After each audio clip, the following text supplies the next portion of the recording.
The Beatles released the White Album in November of 1968, and from the moment it hit the shelves, it received massive critical acclaim and love by the fans. Not only because it has some of the most recognizable songs by the band, but also because this is by far the most creative and interesting album by the group. I've talked about this album quite a lot on this channel, so you probably already know that in my opinion, this is the greatest album of all time.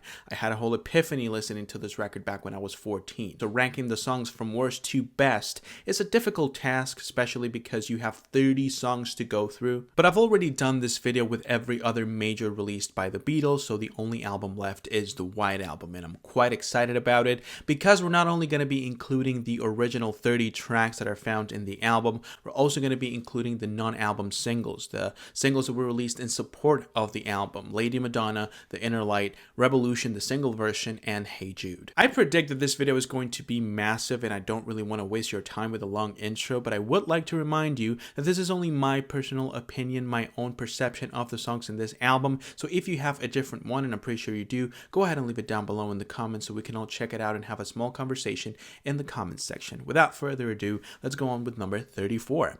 And now your hosts for this evening, the Rolling Stones. Before doing this video, I had a long conversation with myself about whether or not I wanted to include Wild Honey Pie on this video because, let's be honest, this is one of the most annoying pieces of music the Beatles ever released, okay? This is a weird jam session where it looks like they sniffed a whole kilo of powder before, getting into it. It's really annoying. It makes no sense for it to be on the album. I've seen people talk about how this song allows you to understand how unpredictable the album is. Anything can happen. Any sound can pop out of nowhere, but I don't really think that's the case. I think it's just an annoying piece of music that was put in the middle of one of the greatest albums of all time. Whenever I show this album to someone else and I'm like, hey, listen, this is my favorite album ever, you should listen to it, and I have to explain why this song is on the album, I'm literally at a loss for words, just as I am right now, so that's the reason why it's in number 34. But that is not the only instrumental piece in this album, because you also have Revolution number 9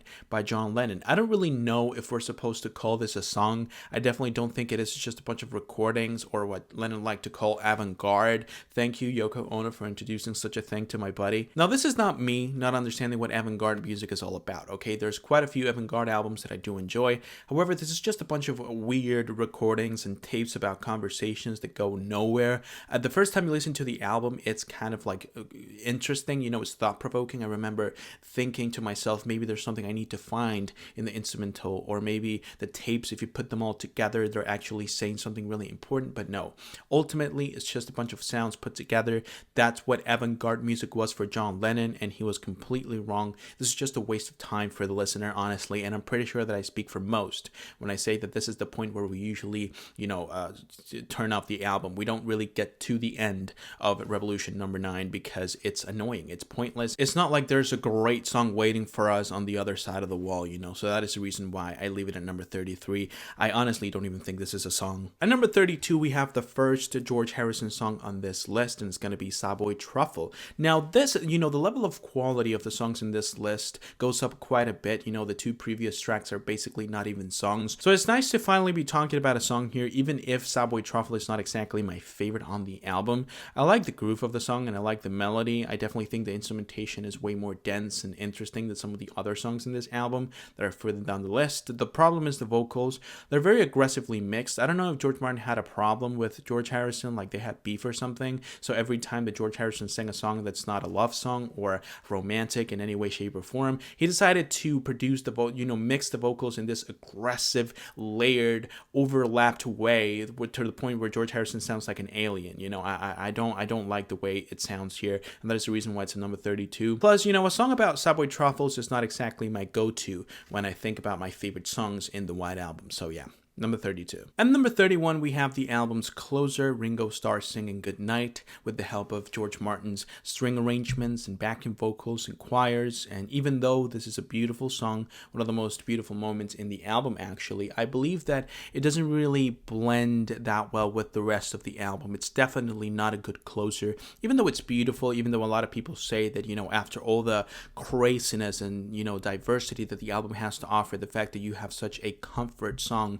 at the very end is a good thing, but I don't agree. I think that maybe a song like Hey Jude with Anonymous at the end would have been way better as a closer for the album. And not necessarily anything to do with Ringo here. It's a beautiful song once again, and I believe that he does a really good job performing the track. A little bit too nasal, but at the end of the day, it's Ringo. You can't really ask too much in terms of vocals. But, I think that the fact that people don't even get to this point in the album, because most of them turn off the album by the time they get to Revolution number 9, is another reason why I put it so low on the list. I just don't really think is that impressive, honestly. I believe that there were many other songs in this album that would have worked as a closer way better than this one, okay? So that's the reason why it stays at number 31. Good song, beautiful. The string arrangements, the production, everything is great. Feels really intimate and like some sort of lullaby, but that's pretty much it. At number 30, we have a bit of a playful tune by George Harrison, the song Piggies. I absolutely adore this song, honestly. The quality goes up quite a bit from this point on in the video, because I believe that George Harrison does an amazing job hiding or masquerading the true meaning of the lyrics with his playful performance. It seems like he's not taking himself seriously, but we all know what the song is about, politicians and overall people with certain attitudes that are not anything short of pathetic. And I love the fact that George Harrison had this ability to deal with this sort of themes without making it the center of attention of the song, because even though the lyrics are really interesting and definitely the most insightful part of the song, the waltz-like pace of the track, the piano, and his playful melodies that are beautiful, really well performed, for me are the main catch of the song, and that's the reason why it finds itself at number 30. The only reason why it's so low is because we have some of the greatest songs ever written further down the list, so I can't really put it any higher than this, but it's a really, really good song. At number 29, we have the last Ringo Starr song we're going to be talking about in this video, and that is Don't Pass Me By. In my opinion, his best with the Beatles. I love this song. I love the carousel-like instrumentation. I like his performance. I like how innocent and kind of like childish the lyrics are. I do believe the violin is kind of extra, it gives the song this tone of seriousness that I don't really want it to have. But apart from that, it's a really entertaining song. It's really cute, and that is the reason why it's at number 29. At number 28, we have a song that may be my first controversial pick on this video, and that is John Lennon's Everybody's Got Something to Hide Except for Me and My Monkey. That is the last time I'm going to be saying that title in this video. I know that a lot of people hate this song, and I can definitely see why. I mean, it's a very claustrophobic song. John Lennon's performance is all over the place. The percussion is a mess, but I think that same chaos and, the euphoria and energy that the song constantly gives you is what makes me feel so attracted to it and what makes me enjoy it so much. I believe this is one of the most entertaining moments in the entire album, even if not the most enjoyable one. It's definitely unique too, and that gives the song some credit. That's the reason why it finds itself for number 28. I don't know what the lyrics are about. I know that there's a lot of music aficionados out there that find a meaning in almost every single piece of music that's ever been written, even if it doesn't, even if it's not supposed to make sense. In this song, it's probably some slang about, doing coke with your teacher and being caught by the principal or something like that. I'm pretty sure I'll see something about it in the comments, but for me, the lyrics are just abstract the same way that the instrumentation and the performance is abstract, and it works, it works. Number 28. At number 27, we have a Lennon McCartney song, Birthday. Now, when fans of the Beatles talk about the White Album, there's a lot of people that say that some songs should have been left off the record. In my opinion, even though I don't agree, I definitely believe that if I had the chance to remove a song from the album, it would be Birthday. Not because I don't like it, it's a number 27 above songs that I enjoy quite a lot. It's just because, it's such a pointless song in the album. It's a nice tune, and it's definitely a good rocker, but, it doesn't feel like it belongs in the White Album. It's the only song in this record that I definitely don't feel like it belongs, aside from the instrumental pieces like Wild Honey Pie and Revolution number 9. There's also two ways to look at this song. You can look at it as a rock and roll song, and if that's the case, it's a really good track, or you can look at it as an actual option to sing on your birthday. If it's my birthday and a friend of mine, knows that I like the Beatles, and he decides to, instead of singing the normal happy birthday song to me, decides to go for this one, I would probably kick him in the nuts nuts so hard that he's gonna have to change his pronouns to she, her. Please don't get me wrong, I do like the song. I believe that the opening guitar riff is really good. I believe that Paul McCartney's performance is very energetic and powerful, but overall, even though it's a good track and I do enjoy my time listening to it outside of the album, when I'm listening to the White Album, this is one of the moments where I think to myself, what the hell am I listening to, so that's the reason why it's number 27, even though I probably enjoy it a bit more than some of the songs that are above it. At number 26, we have the Beatles being lazy with Revolution number 1. Why they decided to include this one instead of the original, more powerful, distorted, and better performed version of the song, I don't know, go ask Paul McCartney. Now, maybe this song would have been higher on the list if it weren't for the fact that the single version is so much better. Every time I'm listening to the White Album and I get to this song, I daydream about how much better my life would have been if the single version was included in the record instead of this weird acoustic but not acoustic version of the song. It seems like the Beatles were sleepy and decided to make a sleepy version of the better song and include it on the album instead of the actual track. And I know that I'm supposed to be reviewing the song without necessarily comparing it to any other track, but it's really hard because the single, it's literally the same song but better. So that's the reason why, even though I like it, it stays number 26. I can't put it any higher. At number 25, Paul McCartney whips out the blues with the song Why Don't We Do It on the Road, one of the most interesting vocal performances by Paul McCartney in the whole album, and unfortunately one of the laziest ones too. Before you say anything in the comments, by the way, I know that the voice cracks were intentional. I know that McCartney's plan was to make it sound as raw and as chaotic as possible, but in my opinion, it ruins the performance. He hit some really impressive notes in this song, and I think that it would have been 1,000 times better if he kept that, vocal proficiency throughout the entirety of the track. And this is a topic I've disagreed with hundreds of people on in places like Reddit and Discord, because everyone seems to believe that all the voice cracks and, and all the energy that he puts into the performance is amazing. And I do agree, the energy is incredible, but I believe there's a lot of self-sabotaging going on in this song, and that's the reason why it stays at number 25, even if it's one of the most impressive vocal performances by Paul McCartney. At number 24, we go back to John Lennon with the song The Continuing Story of Bungalow Bill. This is one of the most playful and interesting songs in the entire album. One of the best things about John in this album is the fact that he's so unpredictable. You don't know what he's going to do next, even in just one song.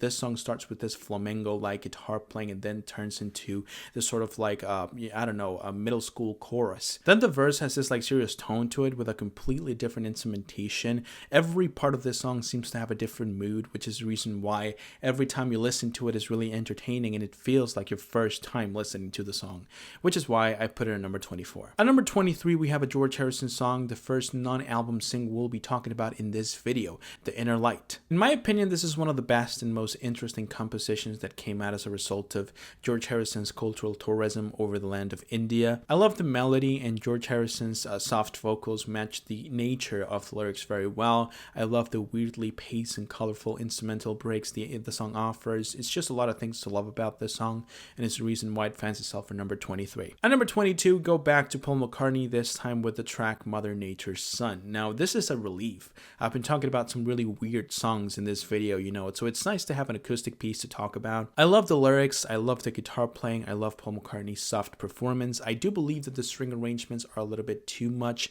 the horns and everything add this layer of complexity to the track that I don't really want from a song like Mother Nature's Son. It feels very intimate, it feels private, it feels personal, so all these extra elements that are added into the instrumentation kind of take that away from me, but even with those elements being a little bit intrusive, it's still a really enjoyable song, and that's the reason why it's a number 22. At number 21, we have a John Lennon song, Sexy Sadie. I absolutely adore the way the piano sounds in this song, the echoed piano. I also like John Lennon's performance, a lot more melodic. You find a lot of melodic performances by John Lennon in this album, but none quite like this. It sounds like he's really deep into the story he's telling about the Maharishi, and certain rumors that were being spread about him during that time where, the Beatles were in India. I'm actually kind of surprised this song is so low on the list. It's one of my favorite moments in the album, so maybe it should have been a little bit higher, but unfortunately, there's not a lot more to say about it. It's a very simple song, especially compared to some of the other compositions that John Lennon has in this album, so maybe that's the reason why I put it so low. I just love the instrumentation, man. I love the piano playing, I love the performance, and I love everything about the song, so it definitely deserves to be at number 21, maybe even a little bit higher. Or maybe not, because at number 20 we have Cry Baby Cry, once again very melodic, this time a bit more acoustic, a little bit more simple, which allows you to pay more attention to the story story that John Lennon's telling, then by the way, incredible storytelling by John Lennon in this song. I absolutely adore how intimate this whole thing feels. It seems like the song is some sort of bedtime story, very unique inside of John Lennon's songwriting history, not only with the Beatles, but also as a solo artist, and that's more than enough to put it at number 20. While on the topic of storytelling, we go to number 19, Rocky Raccoon, one of my favorite Paul McCartney stories of all time. I mean, it's super entertaining, super cute, the story of Rocky and the story of Dan, how they were fighting over a female, women causing problems among men since Paul McCartney. When Paul McCartney writes a song about unfaithful females, that society has an issue. It's a very simple acoustic piece,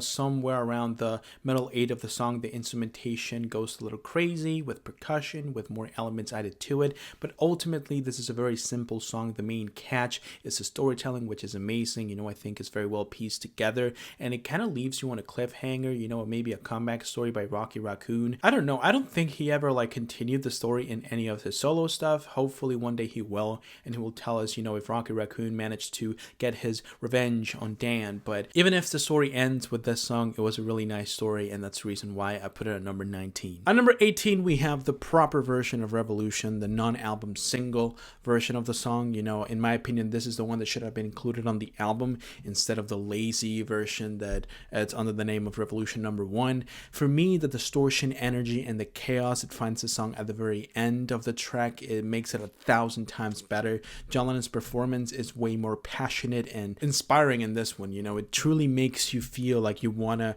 participate in a revolution, and that's the reason why I put it at number 18. It's one of my favorite singles by the Beatles. This is a really good song, and I would love to put it higher on the list, but we are jumping into some of the greatest songs from the 60s further down the list. Okay, so I have to keep it at number 18, but this is 1,000 times better than the acoustic mess that was included in the album instead of this one. At number 17, we have a parody of the song Back in the USA by the legendary Chuck Berry, Back in the USSR, one of the best performances by Paul McCartney in this entire album. It's a very simple rock and roller, there's nothing too special about this song, but once again, the performance makes it go all the way up to number 17 in one of the greatest albums of all time. This is one of the greatest openers in any Beatles album, because this song showed fans that the Beatles were all done with the psychedelia. They were turning on a new leaf. They were trying to do something different with their music, and what better way to do that than go back to the roots, to the music that made them want to be musicians in the first place, and that is exactly what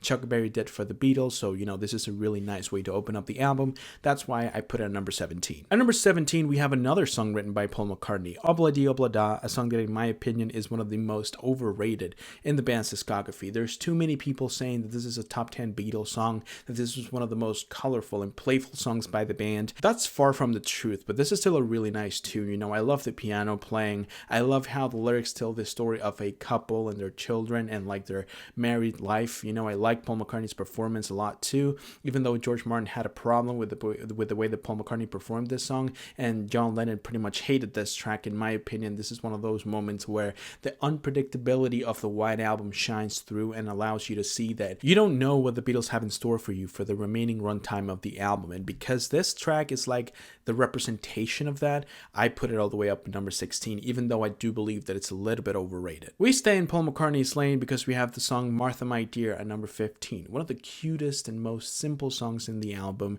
For me, the piano playing and the string arrangements build this atmosphere that makes you feel like you're in a safe place. This album is so weird sometimes, and it's so complex, and there's so many different genres, sounds, and performance styles being thrown at you that sometimes this musical tunes by Paul McCartney work as a safe place for you to rest, so you can go back into the experimentation and the innovative and the unique nature of the rest of the album. That's what this songs do for me. Because the song is so simple, I don't really have a lot more to say. This is just one of those moments where the song is so beautiful and it makes you feel so good that you have to put it high on the list, which is why it's at number 15. At number 14, we have what probably is one of the most interesting songs in the album, a lyrical goldmine for Beatle fans, Glass Onion by John Lennon. The song not only references other Beatles songs like I Am the Walrus and Strawberry Fields Forever, it also uses string arrangements in a different way from the rest of the songs in this album. Usually when you find orchestral arrangements in this record is to add beauty, to add sophistication and elegance to a track. In this one, it's just to make the suspense of the song, the build up to the chorus even more intense, more powerful. So when John Lennon is singing the Glass Onion chorus, everything seems to explode into this colorful instrumental mess, and that's the reason why I feel like every time I listen to this song, even though at first I thought that it was one of the worst songs in the album, because there's so many beautiful pieces in this record, that when you find a song like Glass Onion, it feels like an intruder, interrupting the beauty. Nowadays, it's one of my favorite moments in the record because there's so many different elements in the instrumentation that feel like they don't matter that much until you look at the thing as a whole and you realize how intense and energetic and powerful it is. Glass Onion, definitely one of the best songs in the first half of the album, and yeah, one of my favorite John Lennon compositions ever, number 14. At number 13, we continue with John Lennon, and talking about power, we have probably one of the most chaotic performances that John Lennon ever offered with the Beatles in the track Your Blues, a song that basically preludes heavy metal music, heavy rock music, and even punk music. This sort of performance was not typical back in the day. There's something that people don't understand. If you were born in the 2000s or even the 90s, you've probably heard a lot of grunge artists, and a lot of noise rock artists do something similar to what John Lennon was doing on this song. But if you were around in the 70s and 60s, there weren't a whole lot of people singing with this much aggressiveness and passion and, crushing their throat as John Lennon did in the song Your Blues. And this is 1968. I dare you to find me other artists, apart from maybe the Rolling Stones, that were doing something similar to what John Lennon did with this one. I'm pretty sure you won't find many, and definitely not as popular as the Beatles. Already with this song, John Lennon was kind of like hinting towards what he wanted to do with the Plastic Ono Band album, even though no songs from that album were written at this point, I believe. He clearly had this idea of, using his voice as therapy to heal all of his trauma by just letting it all out. And this blues number was, I think, the first time he ever did something like this. That is the reason why, for me, it's so powerful, and I want to put it at number 13. While on the topic of John Lennon's mental state in 1968, let's go with the next song, number 12, I'm So Tired. Another song where he seems to deal with his own mental health issues, but this time around, instead of anger, he seems to be exhausted by the whole thing. He seems to not know what to do anymore. And I think that the desperation that you find in his voice and in his singing in this song makes it a very powerful track, very meaningful for anyone that has gone through a similar situation. And let's be honest, most of us have had this feeling of, being tired of our everyday lives and wanting to clock out. And if you have, this song becomes even more meaningful for you, which is the reason why I put it at number 12. Would love to put it higher, but we're looking at some of the greatest songs ever written further down the list. So yeah, number 12. After I just talked about songs where John Lennon seems to play with the idea of the Beatles multiverse and also talks about mental health problems and how desperate and annoyed he is by all of them, putting Lady Madonna by Paul McCartney at number 11 makes me feel like Paul McCartney's bitch, honestly. But let's be honest here, this song is so enjoyable, it's so sophisticated and so elegant. The piano playing is so masterful that I can't help but put it really high on a list like this. Plus, Paul McCartney is singing about something really important here too, the struggles of motherhood, the struggles of single mothers working her ass off just to feed their babies and to provide a good living for their kids. That's a beautiful, beautiful lyrical concept, and that may be another one of the reasons why I love this track so much, because I was raised by a single mother. I have to say though, I'm not the biggest fan of McCartney's blues voice. I think it adds this layer of goofiness and satire to the music that it doesn't really need, especially when the lyrical concept is supposed to be about a serious topic. That's the reason why it doesn't make it to the top 10. But honestly, this is a really enjoyable track and one of the songs I've heard the most out of this entire list. So yeah, just barely making it to the top 10, we have one of the most interesting and thought-provoking songs that John Lennon ever wrote. It's also one of his best performances and a perfect example of how much of a songwriting genius this man had. Happiness is a Warm Gun. One of the most weirdly structured songs in the whole album. It doesn't really have a verse, it doesn't really have a chorus, just a bunch of different faces. John Lennon's voice is produced differently throughout the whole listen. His performance style changes in multiple parts of the song.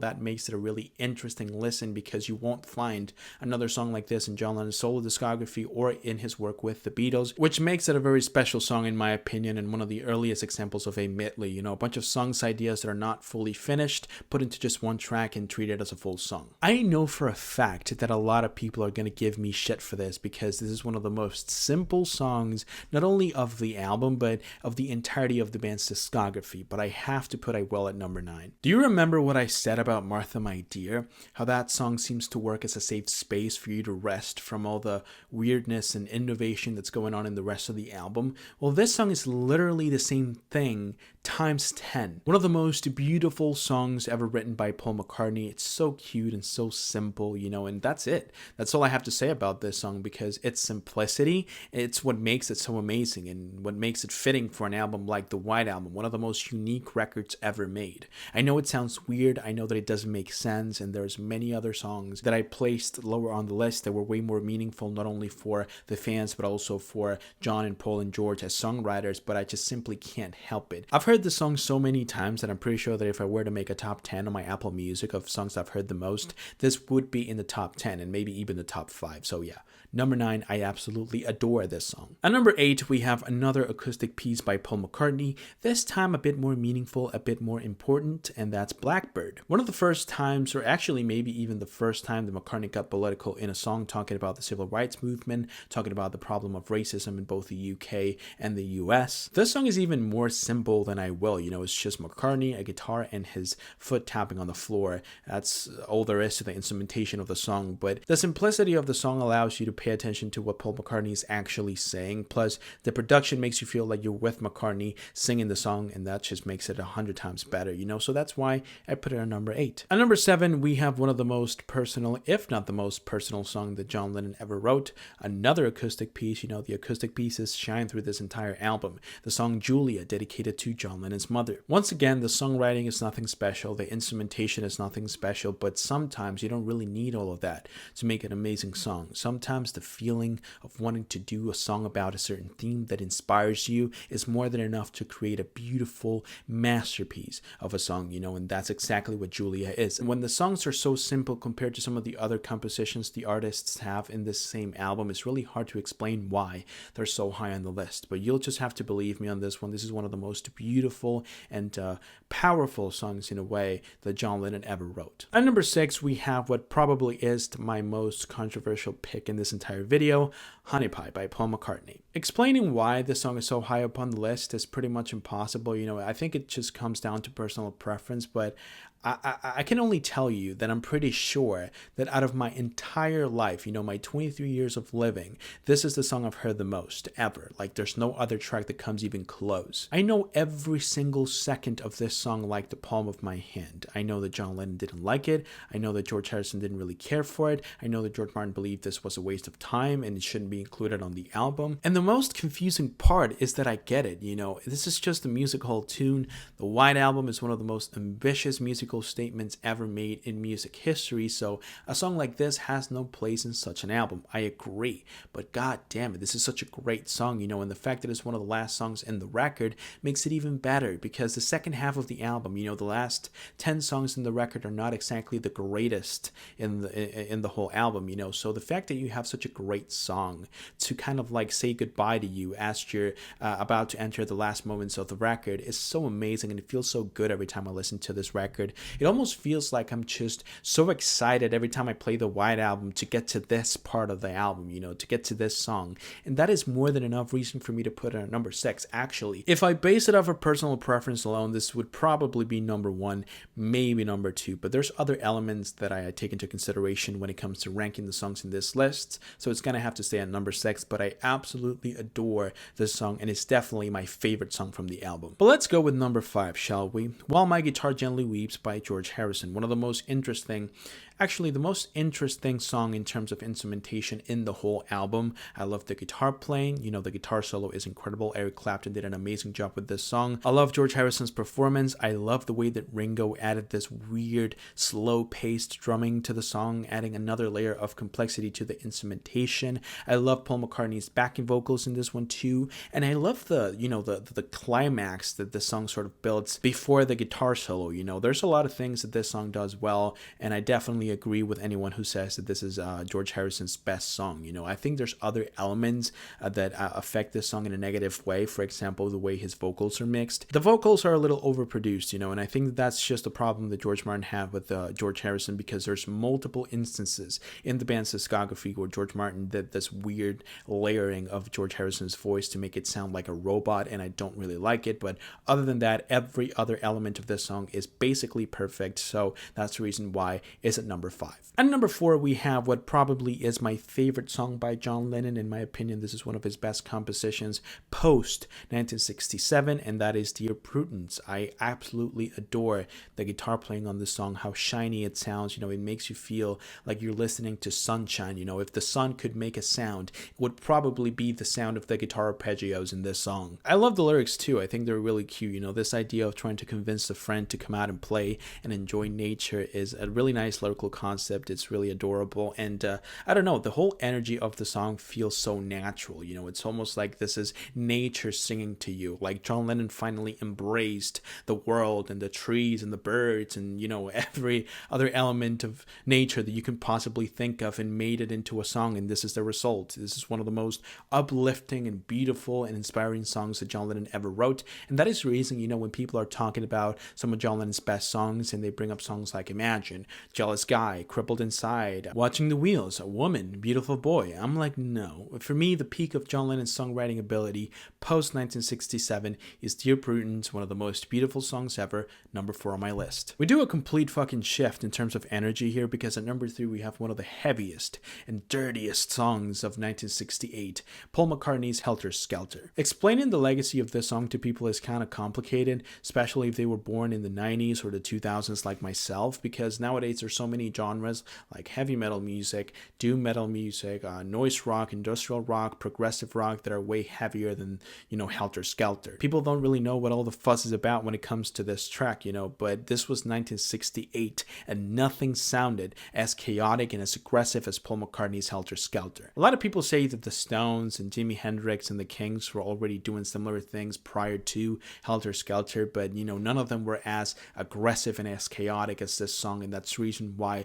I love it so much. You're listening to music history when you're listening to this track. It basically preluded heavy rock music, like the type of songs that Led Zeppelin and Black Sabbath and Rainbow would continue to do, and I think that makes the song feel very important, as if you're listening to a genre being born when you're listening to the track. That and Paul McCartney's incredible vocal performance. You remember when I told you that I didn't really like the voice cracks in Why Don't We Do It on the Road, because I think that McCartney was able to perform that song way better? Well, this song right here is my evidence. He added the right amount of power, the right amount of distortion, and hit every note perfectly. Ringo Starr's drumming is also incredible. The production is a mess, but it's supposed to be. It matches the energy of the song, and it kind of makes me want to put this song higher on the list, but for now, it's going to stay at number 3. With the silver medal, we have what, in my opinion, is the most underrated song in the band's entire discography, and I'm not exaggerating. I don't know why there's not more people talking about the greatness and the genius of this song. We have George Harrison with the song Long, Long, Long. Listen, man, my first experience with this album was magical. I remember I was completely overwhelmed with joy thanks to all the different sounds and genres and songwriting styles. I was amazed. I was truly amazed. And a moment I remember quite vividly was my first time listening to this song. I was blown away by the atmosphere the song built around me. For a moment, and I'm not religious, I don't really believe in God, but for a moment, I felt like I was able to understand how a religious person feels when they go to church or maybe when they pray. This feeling of peace flooded my body, and it was thanks to this song. I was so happy, and maybe this song is the reason why the White Album became such a meaningful piece of art for me, to the point where it's been maybe 9-10 years since I heard the album for the first time, and it still blows me away every single time I listen to it. And this is not the only song that has made me feel this way. There's multiple other tracks that also gave me this sense of peace and joy and happiness when I heard them for the first time. The difference between those songs and this one is that no matter how many times I listen to this song, I still feel the same way as if I was listening to the song for the first time. It makes me want to completely turn off my brain and just allow my body to feel and embrace whatever this song gives me, and it's a feeling that no other piece of art has been able to match, and that is the reason why I put it at number 2. The only reason why I don't put it at number 1 is because number 1 holds a lot of significance for me. It's a very meaningful song, and we'll get to that in a minute, but for now, if you've heard the song before and you don't really think too much of it, I invite you to go ahead and give it another try. This time, allow yourself to be flooded by the sounds of this song, and I'm pretty sure that you'll have a similar experience with the song. In my opinion, George Harrison's best track by far, and number 2 on my list. Now we're only left with number 1, and let's be honest here, the moment I said in the beginning of the video that the non-album singles released in support of this album were going to be included on this list, you knew that Hey Jude was going to be at number 1. And I hate being predictable. I fantasized with the idea of putting Long Long Line at number 1 and Hey Jude at number 2, especially since that song is very meaningful to me as well.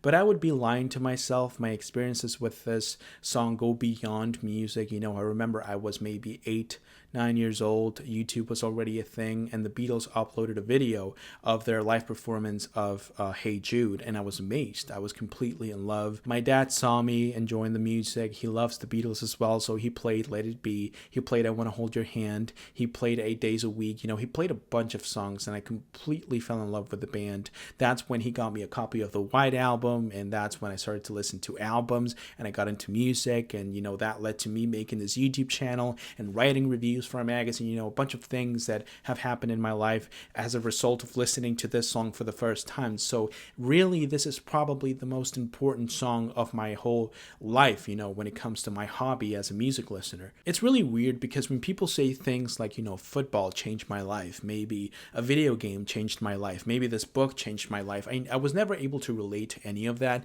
But then while I was making this video and I was trying to explain the reasons why I put Hey Jude at number 1, I realized that this song changed my life. Like, I would be in a totally different place if it weren't for me listening to Hey Jude back when I was like 8 years old. Of course, there's many musical reasons why this song should be number 1 too. I mean, this is one of the most recognizable, popular songs ever. Everyone absolutely adores this track. Paul McCartney has been, including this songs in his live set for more than 50 years now, and people don't get tired of it. Everyone sings to the na-na-nas because it's a timeless piece of music. Sometimes it only takes a piano ballad with some nice percussion, some nice guitar playing for you to make an amazing song, a masterpiece, something that people can relate to. The lyrics are beautiful, encouraging, and I believe that the story behind the lyrics is even better.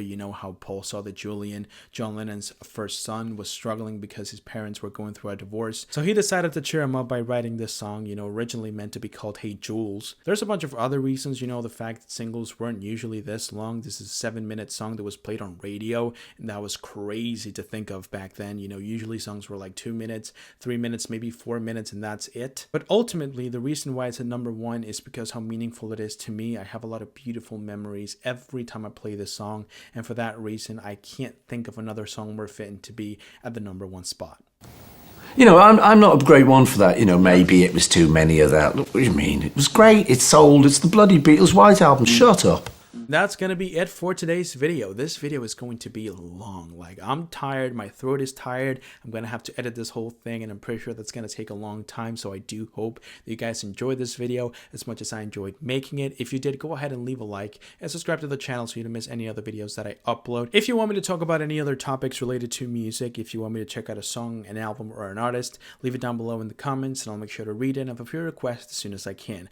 I really do hope that you guys enjoyed once again, and I hope that I can see you soon with a new video. But until then, bye.